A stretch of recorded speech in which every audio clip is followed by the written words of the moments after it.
CMRL Exalogic ഇടപാട് കേസിൽ പിണറായി വിജയന്റെ മകൾ വീണ ടിയുടെ ചോദ്യം ചെയ്യൽ തുടരുന്നു. രാവിലെ 9:30 ഹാജരായ വീണയെ ഇപ്പോഴും ചോദ്യം ചെയ്യുകയാണ്. SFIO റിപ്പോർട്ടിന്റെ അനുബന്ധ രേഖകളുടെ അടിസ്ഥാനത്തിലാണ് ചോദ്യം ചെയ്യുന്നത്.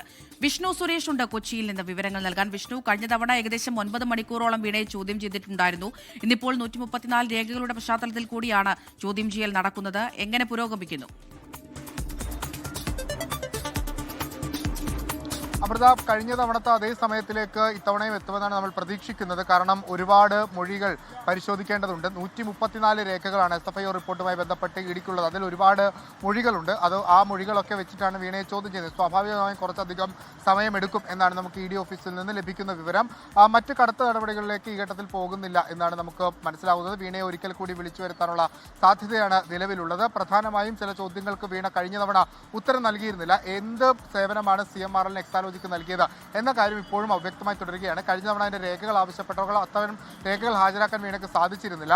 ഉദ്യോഗസ്ഥരുമായി നേരിട്ടാണ് ചർച്ചകൾ നടത്തിയത്. അതുകൊണ്ട് രേഖകളൊന്നും ഇല്ല തുടങ്ങിയ മറുപടികളൊക്കെ SFIOക്ക് മുമ്പിൽ പറഞ്ഞ മറുപടികളൊക്കെ ആവർത്തിക്കുകയായിരുന്നു വീണ.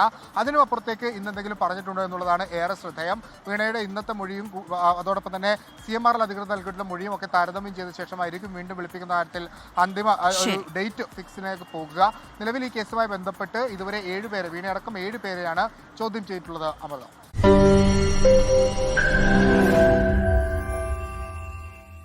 ലോകത്തെവിടെയായാലും ഏത് സമയത്തും 24 വാർത്തകളും ഓഗ്മെന്റഡ് റിയാലിറ്റി പാക്കേജുകളും എക്സ്പ്ലെയിനറുകളും വിശദമായി കാണാൻ ഞങ്ങളുടെ YouTube ചാനൽ നിങ്ങൾക്ക് സബ്സ്ക്രൈബ് ചെയ്യാം.